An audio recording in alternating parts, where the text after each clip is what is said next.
Bienvenue dans City Mag, le podcast, un espace de parole unique dédié à celles et ceux qui construisent, influencent et transforment notre société.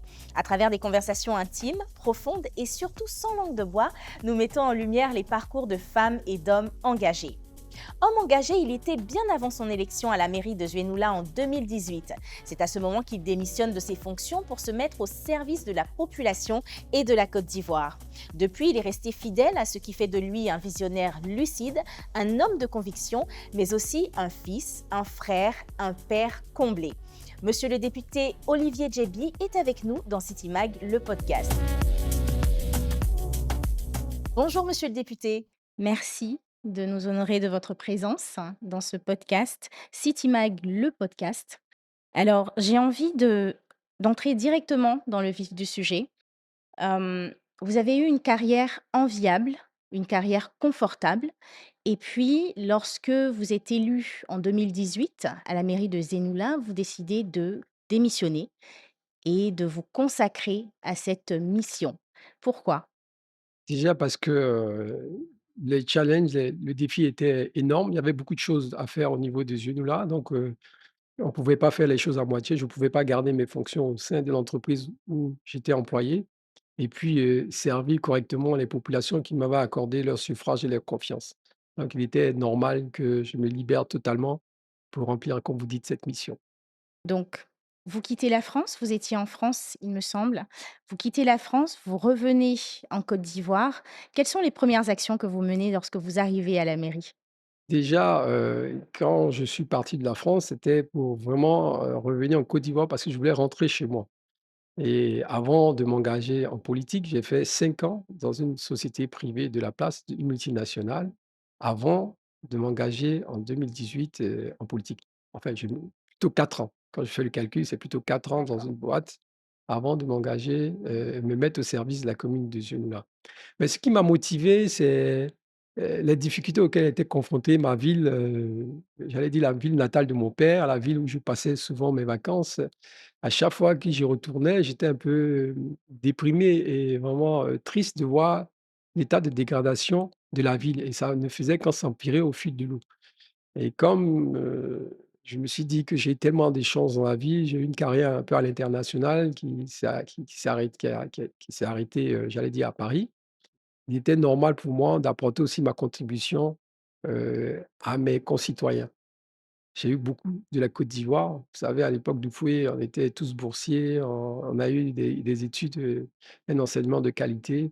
Donc il était un peu normal pour moi d'apporter un peu un retour avec à ce que j'ai reçu. Voilà, c'est ce qui vraiment m'a motivé.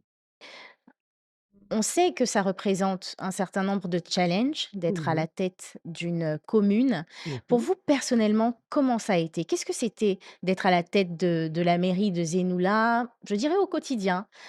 Bah, écoutez, c'était un plaisir, un honneur. Moi, j'ai Mmh. toujours travaillé dans les activités de soutien. J'ai travaillé dans Oui, la finance, donc nous, on était plutôt, comment dire? En back office, oui, on n'était pas effectivement. dans les opérations Mmh. et puis là, du coup, je me suis rendu compte de la portée des actions qu'on menait. Parce que ça impactait directement les Oui. citoyens, c'était visible, c'était tangible, donc c'était déjà un grand plaisir et ensuite c'était une grande fierté de pouvoir servir, la commune et l'aboutissement, c'est la reconnaissance des populations. Vous Mmh. savez, je vais des fois dans des villages, les populations sont très pauvres et puis ils m'offrent des fois un cabri alors qu'eux-mêmes, ils ne mangent même pas de la viande, 2 fois dans l'année. Mmh. Ouais, quand il y a de tels gestes, vous dites vraiment, vous avez bien rempli votre mission et c'est vraiment une gratification. Les primes que je pouvais avoir dans les fonds d'investissement, trucs n'étaient pas me rendaient pas aussi joyeux que le sourire du moment ou le sourire des populations qui Mmh. m'appelaient affectueusement le blanc. Le blanc, c'est comme ça qu'on m'appelait à D'accord. ce là voilà. Et au niveau des challenges, comment vous les gériez? Comment ça se passait? Est-ce que vous étiez, bien entouré? Est-ce que, vous Mais avez particulièrement vous est-ce que vous pensez que vous, en particulier, vous avez, eu des difficultés, des challenges? Pas forcément des problèmes, liés à la mise en place de vos actions, mais, tout simplement au fait que ce soit vous qui soyez là? écoutez, j'ai constaté une chose, quand Oui, vous êtes bien intentionné, tout conspire à ce que vos objectifs soient atteints. Par exemple, effectivement. l'électrification des villages, Oui. je ne suis pas milliardaire, ça coûte énormément d'argent. Mais la plupart du matériel qui m'a été donné d'installer m'a été offert. Moi, j'ai payé tout simplement les études de faisabilité, le Oui, personnel et puis une petite partie du personnel. Heu, Quand je suis arrivé, mon budget n'a pas été débloqué pendant presque un an. Donc j'ai dû fonctionner sans budget. d'accord. Alors en 2021, vous êtes élu à l'hémicycle. Mmh. Comment a été cette expérience? Comment elle a démarré, en tout cas? Écoutez, je sortais déjà d'une tentative d'élection présidentielle. Oui. Je m'étais présenté à la candidature en 2020. Mmh. On a fait une belle pré-campagne. On avait eu les parrainages citoyens. Malheureusement, on nous a dit que dans 2 régions, on a été frappé par des doublons. C'est ce qui a expliqué, notre non-candidature au final. Suite à ça, je me présente aux législatives. C'était presque un plébiscite. Je crois sur un plateau de télé récemment, on me dit: «Oui, j'ai eu 34%». C'est là j'ai fait remarquer que bon, 34%, ça c'est les résultats officiels, Mmh. parce que la réalité est tout autre. C'était vraiment un plébiscite et pour la petite histoire, Mmh. je ne sais pas si un élu de toute l'histoire de Côte d'Ivoire a fait une campagne avec si peu de fonds. Moi, j'avais ni QG de campagne, ni t-shirt. Enfin, j'avais fait imprimer 1000 t-shirts. C'était même les sympathisants architectes qui faisaient imprimer les t-shirts de campagne. Et D'accord. j'avais jamais eu de panneau, ainsi de suite. Et malgré ça, malgré toute l'artillerie que j'ai eue en face de moi, parce que après avoir été candidat à la présidentielle, imaginez que, bon, voilà, beaucoup de personnes souhaitaient ma chute. Et par la grâce de Dieu, on a pu faire face et on a gagné Mmh. ces élections. Voilà. Ouais. Très bien. Alors je voulais qu'on passe un peu plus rapidement sur, l'aspect politique, mais qu'on aille beaucoup plus sur l'aspect, je dirais, humain, Mhm. personnel. Moi, j'aimerais qu'on apprenne à connaître et qu'on en sache un peu plus sur l'homme, Olivier JBJ. Avant cela, est-ce que vous pourriez nous expliquer ce concept d'ivoire roi et d'ivoire reine? Le concept d'ivoire royauté ou Oui. le démonyme ivoire roi, ivoirienne n'est pas un simple slogan comme beaucoup de gens le pensent. En fait, ce sont des objectifs qu'on veut atteindre. Mmh. L'objectif de l'ivoire royauté, c'est le retour aux valeurs qu'ont constitué notre nation, c'est-à-dire l'union, la discipline, Le le travail. travail, l'hospitalité, la Mmh. vaillance et comme il est dit même à la fin de notre hymne national, être un modèle de l'espérance promise à l'humanité. Fiers Mmh. Ivoiriens, le pays vous appelle, si vous avez de la paix, ramenez la liberté, votre devoir sera d'être un modèle pour l'humanité. Mmh. Donc en somme, c'est les objectifs qu'on veut atteindre parce qu'aujourd'hui, on a perdu nos valeurs, on a perdu nos repères. On se rend compte que nos concitoyens sont résignés. Lorsque vous demandez à quelqu'un face à des problèmes, ils vont dire, on va faire comment ça va aller. En plus de ça, on a perdu notre souveraineté. Quand on parle d'ivoire royauté, ce néologisme qu'on a voulu mettre en place, ivoire roi, ivoire reine, ça veut dire simplement les rois et les reines de l'ivoire. Mais c'est pas la royauté en termes de monarchie, mais c'est la royauté en termes de souveraineté. Mmh. Ça veut dire en fait que nous sommes les souverains de notre nation. Dans l'article 51 de notre constitution, par exemple, l'article 51 dispose que seule la souveraineté appartient au peuple. Le roi étant souverain, nous sommes un peuple souverain. Le roi étant souverain, nous sommes un peuple roi. Nous sommes les rois et les reines de l'Ivoire. Nous sommes les Ivoiriens, des Ivoiriennes. Donc, vous voyez même que c'est en ligne avec notre constitution. Mmh. Et comme la chose qui vous définit en premier, c'est votre nom, c'est aujourd'hui, des fois, on utilise des noms qui ne veulent rien dire. Quand vous mettez en place un nouveau concept, qui prône le changement des mentalités, il fallait forcément l'accompagner d'un nom qui définit correctement ce concept. D'autant plus que l'ancien nom ivoirien, ivoirienne, a une connotation péjorative et on sait Tout à dans le fait. langage courant que le procédé le plus efficace pour rabaisser quelqu'un, c'est jouer Mmh. des fois sur la consonance de son nom. On Ou dit de souvent de construire la personnalité d'une personne. d'une personne. Mmh. Et on dit souvent, nous, de nous, que nous, les Ivoiriens, nous ne voyons rien. Et puis, en effet, quand on regarde, effectivement, il y a beaucoup de richesses qui sont créées sur notre territoire et on n'en Mmh. voit pas la couleur, comme si on était atteint de cécité. Donc, pour conjurer un peu Tout cette à fait. situation, il était important, même si ce n'est pas l'apanage, hein, c'est pas ce qui va faire que on va totalement changer de mentalité, mais ça peut accompagner et c'est un procédé qui est assez efficace, car les mots ont une charge émotionnelle très puissante. Tout à fait. Notamment sur des enfants. Un Bien enfant qui sûr, se bien dit sûr. ivoire roi ou ivoire reine, Tout de suite, ça contribue à construire absolument, l'image qu'il a de lui-même. absolument, absolument. D'accord. Alors, vous êtes le sixième d'une fratrie de 9 enfants. Comment c'était de grandir dans cette famille dite nombreuse? Mmh. Comment ça s'est passé? Comment était votre enfance? Mais écoutez, c'était une enfance heureuse, Mmh. heureuse. On a eu une chance d'être une famille nombreuse et non Mmh. seulement on était 9 enfants, mais mon père ayant perdu tous ses frères et sœurs, on a vécu avec tous nos Les cousins à la maison. cousins, oui. Donc la maison était vraiment, j'allais dire, un petit Il y avait de village. l'ambiance. C'était un petit village. Ça avait ses côtés, j'allais dire, un peu compliqués parce que mes parents étant fonctionnaires, n'ayant pas de Mmh. gros grands moyens, on Mmh. a été obligés d'être, confrontés à certaines, d'être rationnés. On a connu Oui. le rationnement. Moi, Mmh. par exemple, quand j'étais gamin, j'ai jamais eu de kakis neufs. J'héritais, comme j'ai mon grand frère a 1 an d'écart avec moi, j'héritais de ses kakis, j'héritais de ses Oui. livres. J'avais jamais de livres neufs, jamais de trucs. Mais n'empêche que on n'était pas malheureux. Les parents faisaient tout ce qu'ils pouvaient Mmh. pour qu'on soit heureux. J'ai eu la chance même à un moment donné parce que j'étais d'abord dans les écoles publiques, Oui. mais comme il y avait les châtiments corporels, un jour, un instituteur m'a tellement chicoté que j'avais les peaux des mollets qui avaient explosé. C'est comme ça que j'ai eu la chance d'aller à Mermoz. Oui. Donc là où mes camarades de classe de Mermoz allaient en classe de neige et tout ça, nous, on allait en vacances à Mermoz, à Zionula. Oui. Et bon, on n'était pas plus malheureux que Justement, comment voilà. c'était ces vacances-là? Au village, finalement? Mais écoutez, on allait des fois au champ, on allait chasser. Il y a le banc d'amande, des fois on allait nager. Il y avait des petits rapides, en fait, il y avait des petits courants où Oui. vraiment c'était super. C'était super. Même à Abidjan, il y avait quand même des zones vertes, il y avait la forêt. Ici à Abidjan, nous, on allait chasser les margouillas, les oiseaux avec le lance-pierre. Excusez-moi, il est pour les amis des animaux. Mais franchement, on avait des activités que les enfants aujourd'hui n'ont plus. On faisait les petites voitures là, avec les grillages. Des fois, on allait Oui, couper les grillages, ne dites pas ça, dans les établissements pour venir de fabriquer les manière voitures clandestine. clandestines. Alors, on prenait les chambres à air de pneus, on faisait ça. C'est ça qui nous servait de joint pour attacher Mmh. le fer et c'était super.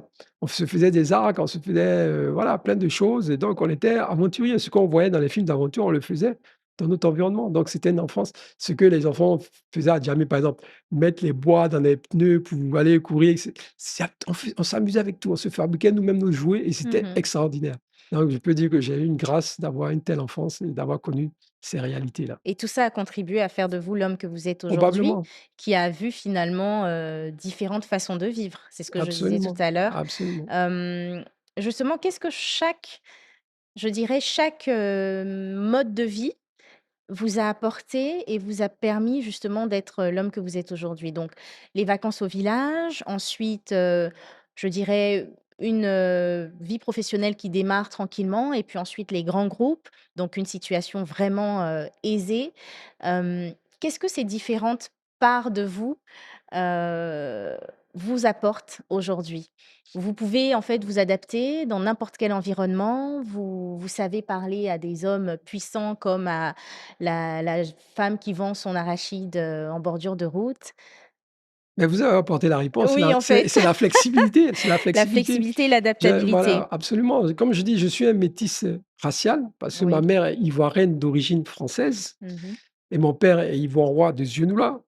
Donc je suis ivoirien de père et de mère, même si ma mère, elle est d'origine française. Donc Oui. j'ai eu le bénéfice d'avoir cette culture aussi occidentale qui m'a Mmh. donné une certaine ouverture. Mais je suis aussi un métis, racial, social, pardon, un métis social.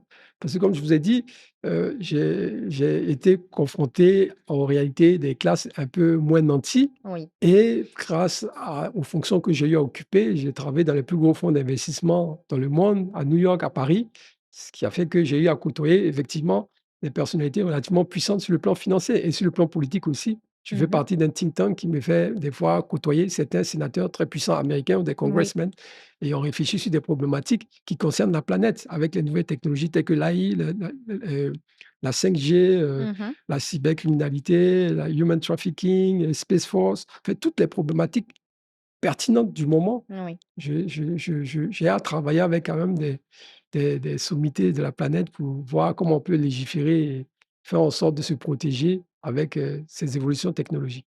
Vos parents ont fait leur possible, en fait, Mmh. pour vous donner les armes pour que vous puissiez ensuite, évoluer comme vous l'avez, si bien expliqué. Quelle est votre relation avec eux aujourd'hui, notamment avec votre maman, puisque votre papa nous a quittés il y a quelques années? Comment ça se passe aujourd'hui? Bah, je pense que, chacun m'a dit: «C'est un moment, c'est la meilleure des moments», hein. Et Bien sûr, mais franchement, c'est j'ai toujours bien de le dire. à mon âge même, je suis tellement heureux des fois d'aller m'asseoir avec elle, aller chez Oui, elle, regarder la télévision ensemble, des fois, c'est de regarder les vieux Columbo parce qu'on regardait Columbo comme nous, on était gamins. Des fois, je me souviens d'accord. être assis sur les jambes, tout le monde se battait pour être sur les jambes de maman, pour regarder la télé. C'était à l'époque en noir et blanc même d'ailleurs. Mmh. Et aujourd'hui encore, le fait d'avoir ce privilège de pouvoir passer quelques instants comme ça avec notre maman, c'est extraordinaire.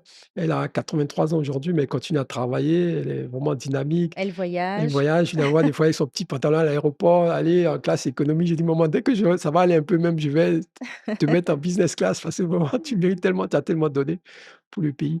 Non, Mmh. mais c'est vraiment une grande joie, c'est une grande joie, c'est un privilège. C'est pareil avec mes frères et sœurs. C'est à double tranchant parce que Mmh mh. malheureusement, il y a mon grand frère qui nous a quittés il y a pas longtemps. C'était Mmh. tellement, terrible pour nous Mmh. tous. Quand vous avez le privilège d'avoir autant d'amour fraternel, la seule crainte que vous pouvez avoir, c'est le départ de chacun d'entre nous. Effectivement, et vous Parce que étiez très proche de malheureusement, ce grand frère très, très justement? proche, très, très proche. Je suis proche aussi des autres, mais comme on a 1 an d'écart, on avait fait Oui. tous tout ensemble. Alors, on était tous dans la même chambre, on était sur un lit à étage, lui était au-dessus, moi j'étais en dessous. On se bagarrait tous les jours, mais dès lors qu'il partait à l'internat ou bien on était séparés, bon, c'était une déchirure parce que bon, voilà. Et même chacun avait sa famille, mais moi j'allais tout le temps chez lui, on discutait. Il s'opposait à mon engagement politique parce qu'il avait tellement peur qu'il m'arrive quelque chose. Donc à chaque Justement, fois, il qu'est-ce était qu'il en pensait de cet mais engagement écoutez, il politique? savait qu'on avait des bonnes intentions, mais le Oui. contexte lui faisait peur. Comme il était dans Mmh. la sécurité, il était vraiment très précautionneux. Il avait vraiment peur de ce qu'il puisse m'arriver Mmh. quelque chose. Donc à chaque fois, il me disait: «Sois prudent, ne dis pas ça, faut faire attention». Et derrière, il appelait mes collaborateurs pour les motiver: «Vraiment, faites attention à mon petit frère». Vraiment, c'était mon ange gardien. Je pense que de là où il est aujourd'hui, il peut Oui, me protéger encore de manière plus efficace parce qu'il est à côté du tout à boss fait. là-bas. Donc voilà. Alors qu'est-ce que pense le reste de votre famille de cet engagement politique? Comme je vous l'avais dit, hein, nous sommes très unis, donc Oui. naturellement, la famille est très protectrice. Ils sont inquiets parce qu'ils se disent que la politique sous nos tropiques, des fois, ça comporte quelques risques. Oui. Donc par rapport à ces risques, ils essayent de me donner des conseils, ils essayent des fois même de me dissuader dans certains engagements. Mais comme ils ont vu que j'étais sincère dans mon engagement, ils ont vu aussi les effets de cet engagement politique au niveau de ce genou-là. Donc, ils me soutiennent à fond, ils sont derrière moi, ils me conseillent. Et puis, donc, j'ai cette chance aussi d'avoir tous ces conseillers qui me disent la vérité, qui n'hésitent pas à me critiquer. Donc, ça, c'est un D'accord. gros avantage. Donc ils vous disent les choses telles qu'ils les pensent. Absolument. Très bien. Est-ce que vous, personnellement, vous avez déjà eu peur pour votre vie ou pour les proches? Je pense qu'on a peut-être toujours peur, mais pour vous-même? Non, non, personnellement, c'est peut-être une grâce que j'ai. Non, j'ai pas peur. J'ai pas peur. Je me dis, quand vous faites du bien, vous voulez du bien aux gens, vous n'avez pas à craindre quoi que ce soit. Parce que Dieu sera derrière vous, il va vous protéger, c'est le plus grand garde du Tout corps. à fait. De toute façon, ce que je ne contrôle pas, je ne m'embarrasse pas avec ça. On dit: «À chaque jour suffit sa peine».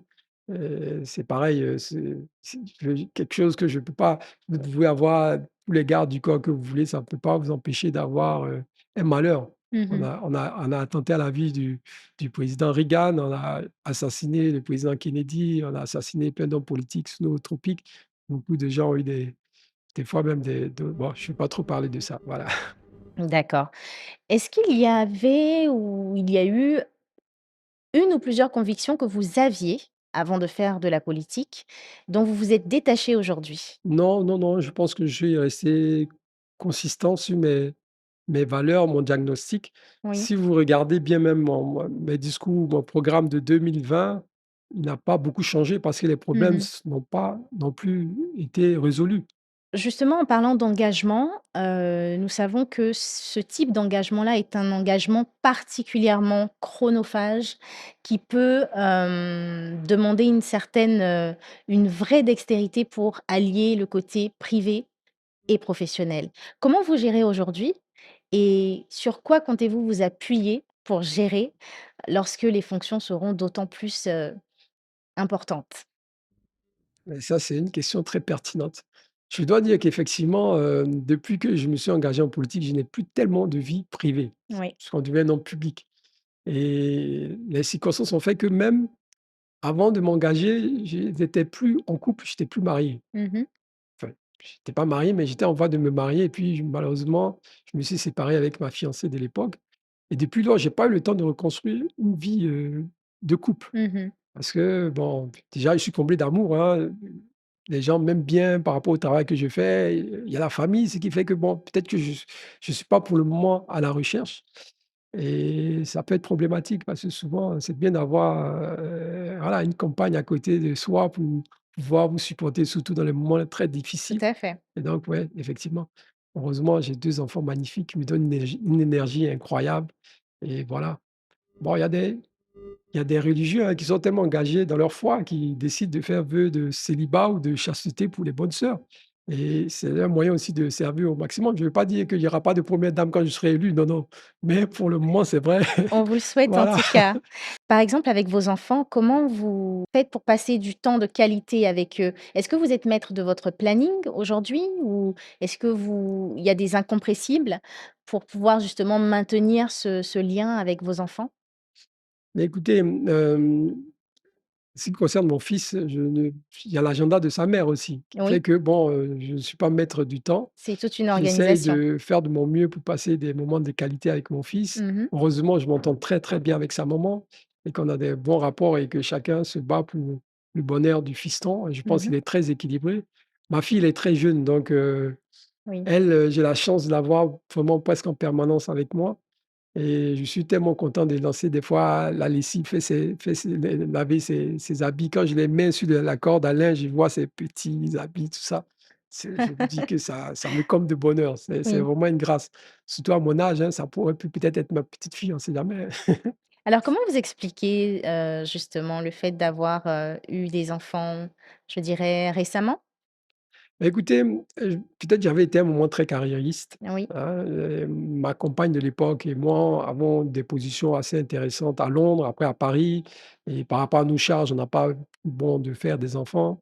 On a passé plutôt à À vous construire construire un professionnellement? Oui. patrimoine professionnellement et puis après bon, les circonstances ont fait qu'on s'est séparés et puis bon, j'ai rencontré quelqu'un d'autre avec qui on allait se marier et puis encore une fois, bon, Dieu a ouais, avec peut-être ma faute, hein, j'ai fait quelques bêtises et qui a fait que bon voilà, on a malheureusement, on n'a pas pu fonder la famille qu'on souhaitait et puis voilà, Donc c'est une voilà. organisation au quotidien. C'est une organisation au quotidien. Vous voyez, je vous dis tout, hein, parce que bon, je n'ai rien à cacher, hein. Ça montre Merci, que je suis une merci de personne partager. ordinaire avec beaucoup de défauts, voilà, comme un autre, voilà, normal.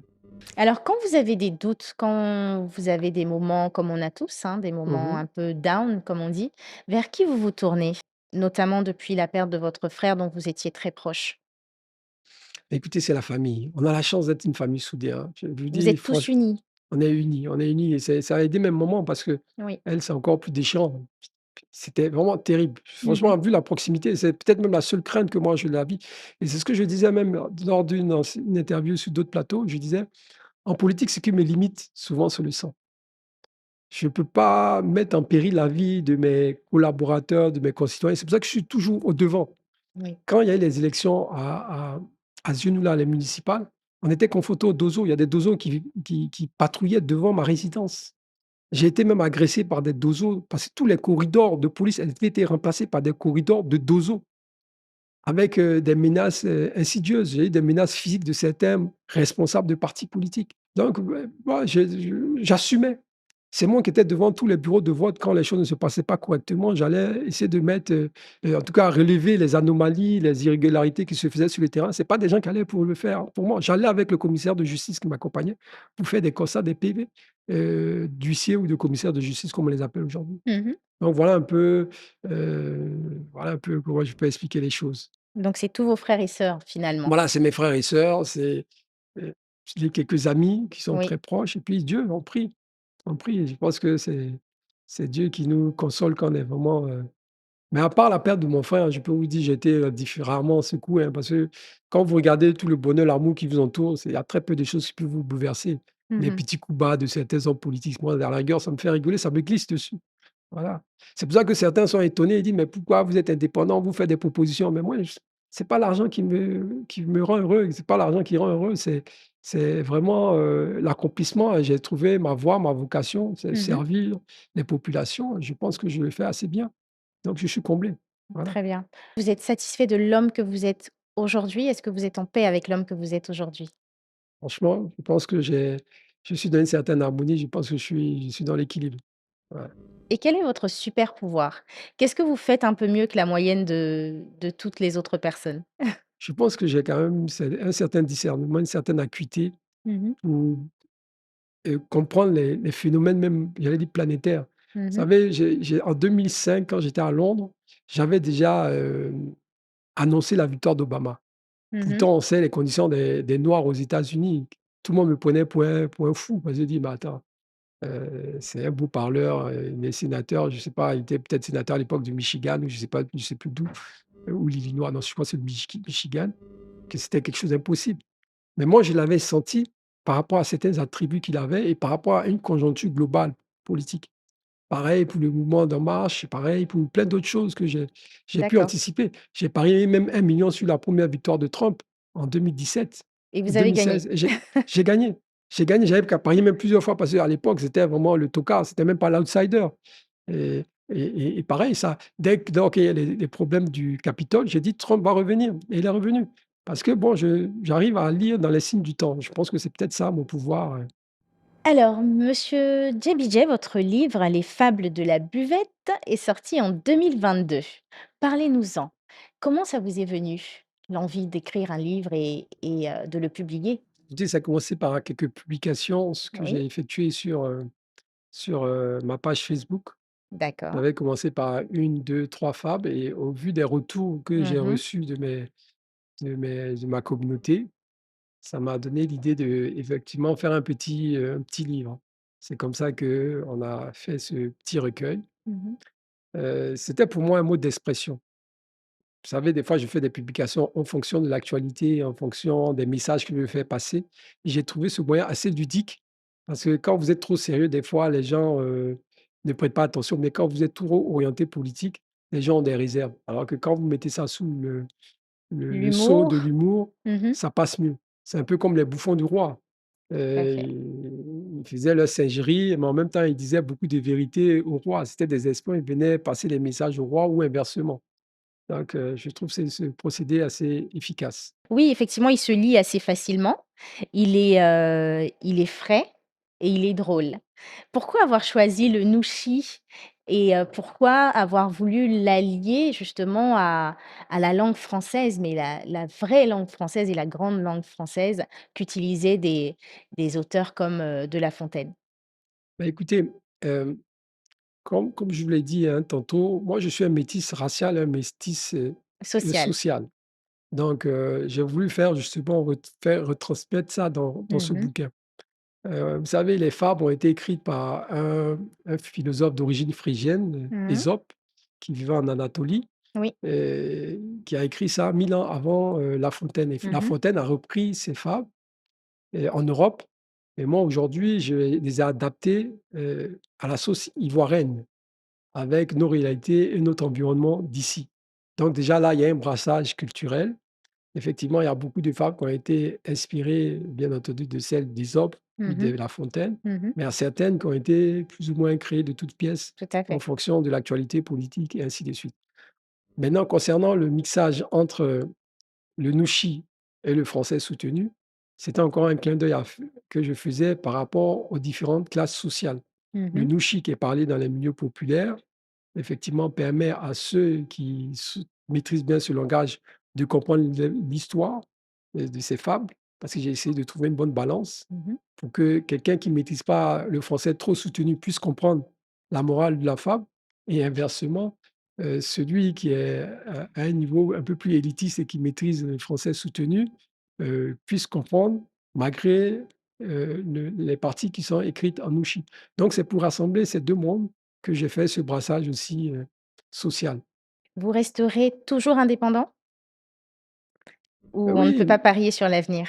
non, de toute façon, vous pouvez être même dans un mouvement politique et être indépendant. Le mouvement éveil, c'est un mouvement politique, j'allais dire un Tout mouvement à fait, citoyen, mais indépendant. mais indépendant, qui n'est pas affilié à un parti politique. Pourquoi? Parce que ça vise d'abord, ça a pour objectif de réunir d'abord Mmh. toute la nation. Mmh. C'est les mentalités de tout le monde qu'il faut changer. Donc c'est pas les mentalités d'un mouvement idéologique, politique bien spécifique. Donc c'est pour ça qu'on a ce degré d'ouverture et on n'est pas contraint de créer un parti politique ou diriger un pays. Moi, je suis pas de je pense que ce sont des concepts qui sont amenés à disparaître quand on veut vraiment constituer une nation. On peut avoir un mouvement citoyen global, d'ailleurs même on a connu le parti unique avec le PDCI, des Mmh. partis, mais bon, tout le monde est dans le PDCS, le PDC est parti puisqu'il est unique. Voilà. Quels sont les 2 livres qui vous ont le plus influencé? Ben, il y a Le Prince que j'ai trouvé, Le Prince de Machiavel, Ah, de Machiavel, d'accord. que j'ai trouvé assez Pas Le ludique. Petit Prince, Le Prince. Et puis Le Petit Prince, Le Petit Prince d'ailleurs Le Petit aussi, de Prince m'a marqué, Saint-Exupéry? ouais, de Saint-Exupéry, Le Petit Prince. C'est un livre qui est très profond, dont j'ai eu une compréhension différente au fil de l'âge. Oui. Je l'ai lu quand j'étais peut-être en CM2 ou en sixième, après peut-être en troisième, et puis récemment, non, non, effectivement, c'est un livre assez profond. Peut-être que ça m'a inspiré aussi pour les fables de la Biblette parce que Mmh. vous pouvez dire des choses complexes de manière très simple et très ludique. Pouvez-vous nous parler du dernier artiste dont l'œuvre vous a marqué? Ça peut être une œuvre musicale, une œuvre, une peinture? Mais écoutez, moi, je vais citer plusieurs artistes, hein. Ceux qui m'ont le plus marqué, qui ont permis peut-être la venue d'Obama au pouvoir aux États-Unis, Mmh. il y a eu Mohamed Ali, Oui. il y a eu, comment ça s'appelle? Michael Jackson, Mmh. qui était peut-être la plus grande star planétaire jusqu'à présent inégalée. Il y a eu, Whoopi Goldberg, Mmh. qui avait un talent fou, qui ne Avant-gardiste? répond pas au canon de beauté Tout à de fait. Hollywood, mais qui était une actrice noire dans un contexte qu'on connaît aux États-Unis, Mmh. qui a émergé, qui a vraiment crevé l'écran. Eddie Murphy qu'on banalise, mais Oui, qui était l'acteur le mieux payé dans les années 80, qui était acteur-réalisateur, qui était un qui a précurseur aussi. marqué, un précurseur, qui a Mmh. marqué son époque. Devant les Clint Eastwood, devant tous ces grandes mégastars Oui. d'Hollywood, ce jeune homme de 24 ans a fait la différence. Donc toutes ces noirs qui ont été au sommet de la planète et qui ont montré qu'effectivement, ce n'était pas une question de couleur, c'était une question de talent et que Mmh. c'était le même sang qui coulait dans nos veines, quelle que soit la couleur de nos peaux. Ils ont contribué énormément à nous, à notre reconnaissance, nous en tant que ce qu'on appelle, des hommes de couleur. Pas que je sais pas ce que comme disait quelqu'un, les blancs sont plus des hommes de couleur parce que leur couleur varie plus que la nôtre, qui est plus stable. Donc voilà un peu, ces personnalités et puis bien entendu, un gars comme, Bob Marley, Mmh. actuellement, il est d'actualité parce que ce qu'il chantait est tellement profond. Il me fait penser un peu à notre Jagger national, que des fois on se rend pas compte, mais la profondeur de ses textes, via la pérennité de sa carrière, pouvait être au Mmh. sommet comme ça autant d'années, c'est que vous avez un talent fou. Et puis, Tikenja, c'est-à-dire Oui. comment ça s'appelle? Bob Marley, les 2 meilleurs, chanteurs de reggae de la planète pour moi, c'est Alpha Blondy et Tikenja. On a Vous la êtes chance qu'ils amateur de soient i reggae oui, ou de oui, l'idéologie en fait, qui est j'aime derrière le le reggae? reggae pur en tant que tel, j'aime toutes les musiques, mais Oui. ces 2 là, ces 3 là, Bob Mmh. Marley, comment ça s'appelle? Tikenja et Alpha Blondy? Alpha Blondy et Tikenja, faut mettre dans l'ordre. Bob D'accord, Marley, dans Alpha l'ordre. Blondy et Tikenja, vraiment leur musique, est extraordinaire. C'est au-delà du reggae. C'est Oui. au-delà du reggae, c'est vraiment ce sont des artistes que je respecte énormément et en plus, ça, ce sont des artistes engagés et c'est pas facile d'être un artiste engagé parce que vous êtes aimé de tous les bords, de toutes les sensibilités et prendre position, forcément, vous faites des ennemis alors que vous apportez de la joie à tout le monde et c'est très, très risqué même pour eux de prendre mais ils le font et je respecte énormément ça. On ne peut pas plaire à tout le monde, hein.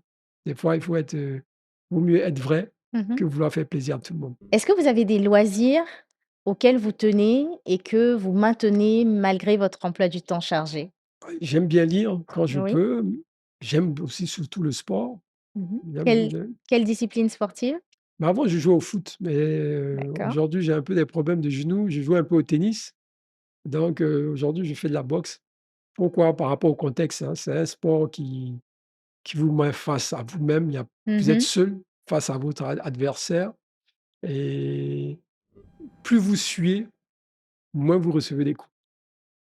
Pour ne pas s J'allais D'accord. dire pour ne pas, saigner, il faut suer en Pour boxe. esquiver les coups? Faut esquiver les coups et puis surtout les donner avant d'en recevoir. D'accord. Donc c'est un sport qui est réel quoi, qui est voilà, c'est tangible, puis vous le sentez tout de suite si vous êtes bien préparé ou si vous ne l'êtes pas. Mmh. C'est pas comme un match de football, des fois, vous pouvez être soutenu par l'équipe ou bien un match de tennis, peut-être même votre adversaire. Là, tout de suite, vous sentez le manque de préparation. Si vous n'êtes pas préparé, vous allez le sentir sur le ring. Si vous êtes préparé, le combat va se passer facilement. Donc vous Voilà. faites des compétitions quand vous en avez, la possibilité? Non, mais j'en faisais, j'ai fait quelques matchs d'exhibition pour soutenir quelques causes. Mmh. Voilà. Donc c'est dans ce sens-là, j'ai plus l'âge de faire la vraie compétition.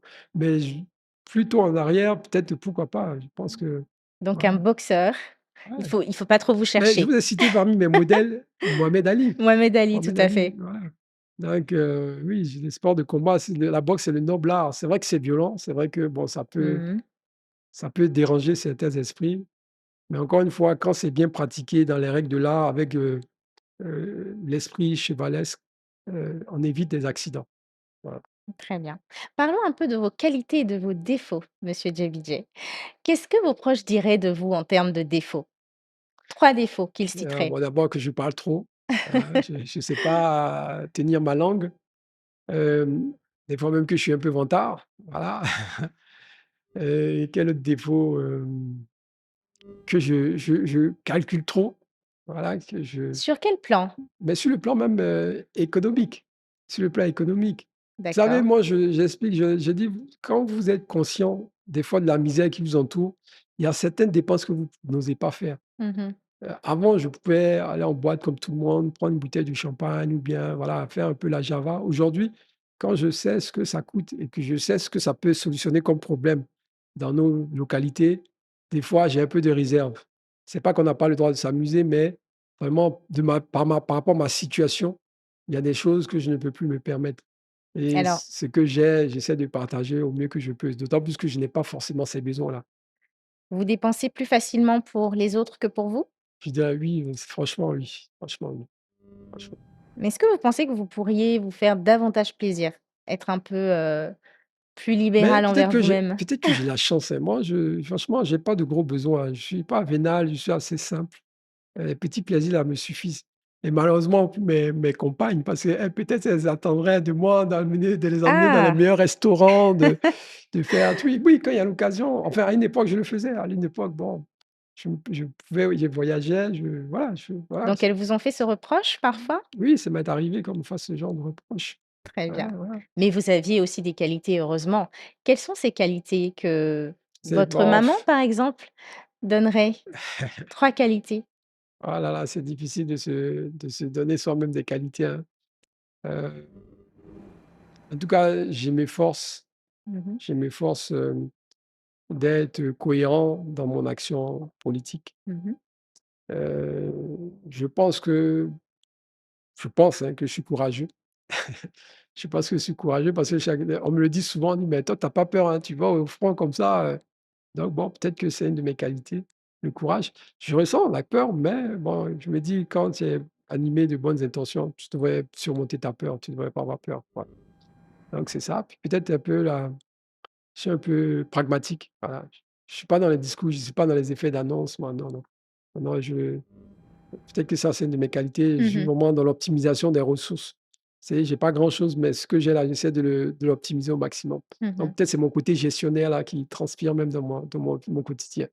Est-ce que vous aimeriez dire quelque chose à un jeune Ivoirien qui vous regarde et qui aimerait éventuellement, s'engager dans la politique, mais qui a certaines réticences, certaines peurs même, je dirais? Qu'est-ce que vous souhaiteriez lui dire? Moi, ce que je pourrais dire, aux jeunes, il faut déjà vraiment savoir pourquoi on s'engage en politique. Mmh. Ça, c'est très important. Si vous vous engagez en politique parce que vous avez le sentiment que vous pouvez apporter une contribution positive en servant la collectivité, ça en vaut la peine et ne peux qu'encourager ce type d'engagement. Mais si vous vous engagez en politique par simple ambition, je trouve que vous faites fausse route. Parce que c'est une lourde responsabilité. Vous savez, quand vous êtes président de la République d'un pays comme la Côte d'Ivoire, votre décision impacte près de 30 millions d'âmes. Mmh. Selon que vous preniez les bonnes ou les mauvaises décisions, vous pouvez créer le malheur de 30 millions de personnes ou le bonheur de 30 millions de personnes. Et c'est des choses à ne pas prendre à la légère. C'est vraiment important. Et tout se paie dans la vie. Si vous courez derrière des avantages sur le dos des masses, des populations, croyez-moi, le revers de la médaille ou en tout cas la facture sera extrêmement salée et vous allez être amené à regretter. Donc ça, c'est le conseil que je peux leur donner. Vous pouvez remplis vos actions et j'encourage tout le monde à voter parce que la politique nous concerne tous.